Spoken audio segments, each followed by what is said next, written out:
ஆசை கோபம் களவு கொள்பவன் பேச தெரிந்த மிருகம். அன்பு நன்றி கருணை கொண்டவன் மனித வடிவில் தெய்வம்.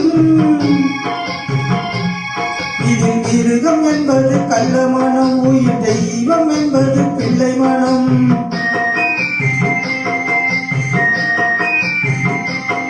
இந்த ஆறு கட்டளை அறிந்த மனது ஆண்டவன் வாழும் வெள்ளை மனம், ஆண்டவன் வாழும் வெள்ளை மனம்.